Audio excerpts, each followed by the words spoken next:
आपके शरीर में कहीं भी दर्द है, हड्डी टूट जाती है या आपको सर्वाइकल स्पॉन्डिलाइटिस है, फ्रोजन शोल्डर है, कमर में दर्द है, घुटनों में दर्द बना रहता है, तो आप इस औषधि का प्रयोग कर सकते हैं।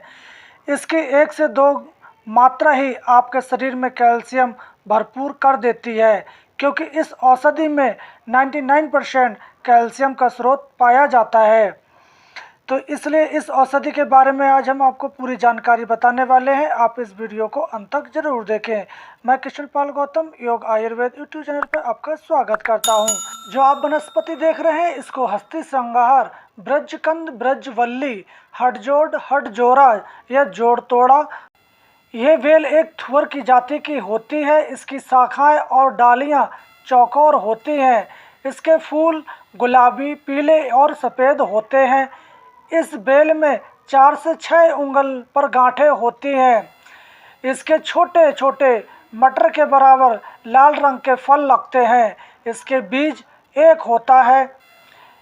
इसकी डालियां पुरानी होने पर खट्टी हो जाती हैं और ये औषधि भारतवर्ष में हर जगह पाई जाती है। मलयालम में, सिलिकॉन पे, पूर्वी अफ्रीका में भी ये पाई जाती है। इस औषधि की एक और विशेषता है कि इस पर पत्ते हैं, बहुत ना के बराबर आते हैं। एक जोड़ पर एक ही पत्ता होता है। तो ये औषधि हाथ पर आपका कहीं टूट जाता है तो उसको ये जोड़ने में बहुत ही रामबाण औषधि मानी जाती है। तो इस दिव्य औषधि का प्रयोग आप हाथ पैर टूटने पर ऊपर भी लगा सकते हैं और अंदर से भी इसका सेवन कर सकते हैं। तो आयुर्वेदिक मतानुसार ये औषधि वातनाशक, टूटी हुई हड्डी को जोड़ने वाली, गर्म, कृमिनाशक, पाचक, अग्निवर्धक, पौष्टिक, नेत्र रोग नाशक, स्वादिष्ट, कामोदीपक और पित्तकारक होती है। ये बवासीर, मिर्गी, तिल्ली, टूटी हुई हड्डी या जलोदर जैसी बीमारियों को ये नष्ट करने की शक्ति रखती है। यूनानी मतानुसार इसका डंठल कड़वा होता है।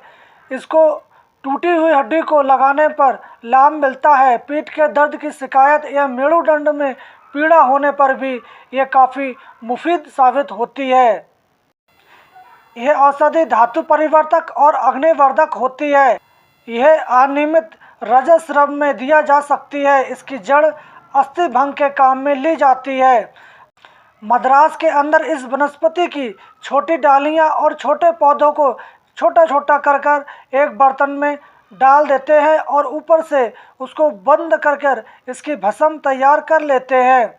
इसकी भस्म अपच, मंद अग्नि की बीमारी में दिया करते हैं।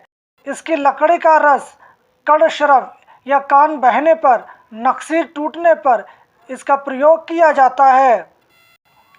वात व्याधियों में आप इस लकड़ी का छाल लेकर उसको पीसकर चूर्ण कर लें और इसकी आधी मात्रा में छिलका रहित उड़द की दाल में आप मिला दें। फिर दोनों को सिल पर पीसकर तिल के तेल में पकौड़ी बना लें। यह पकौड़ी भयंकर से भयंकर वात को भी यह नष्ट कर देती है। इसके पत्ते और कोपलों के चूर्ण को आप सेवन करने से आपके दस्त में भी लाभ प्राप्त होता है। इसका स्वारस कान में डालने से कान की पीड़ा भी मिटती है। मसूड़ों की सूजन और बिना समय मासिक धर्म होने पर आप इस वनस्पति का सेवन कर सकते हैं। इसके पंचांग को आप गर्म करें और 2 तोला इसका रस निकाल लें। 2 तोला घी और 1 तोला गोपीचंद और 1 तोला शक्कर मिलाकर आप रोगी को चटाते हैं तो उनका रोग ये मिट जाता है।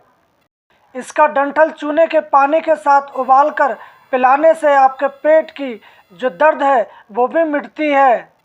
इसके पौधे को आप लेकर छाया में सुखा लें और घी में इसको फ्राई कर आप रख लें और इसका ठंडों में आप सेवन करते हैं तो आपके शरीर में तेज, बल और अग्नि प्रदीपित हो जाती है।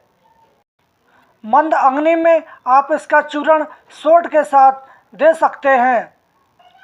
इसकी नरम कोपलों को थोड़ी सी आग में सेक कर इसकी चटनी बनाकर फिर इस चटनी को आप खिलाते हैं तो आपके पेट के सारे रोग मिट जाते हैं और भूख खुलकर लगती है। इसकी कोमल शाखाओं का बिछौना कर उस पर सोने से रीढ़ की हड्डी की पीड़ा मिटती है।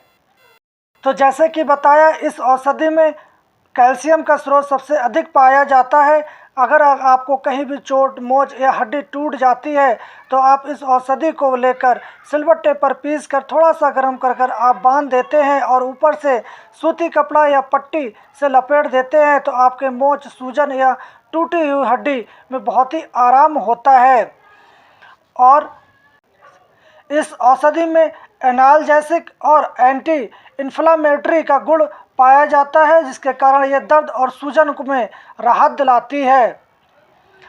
अगर आपके मुड्ढे जाम हो जाते हैं, सर्वाइकल स्पॉन्डिलाइटिस की शिकायत रहती है या घुटनों में दर्द, कमर में दर्द बना रहता है, तो आप इस औषधि का प्रयोग कर सकते हैं।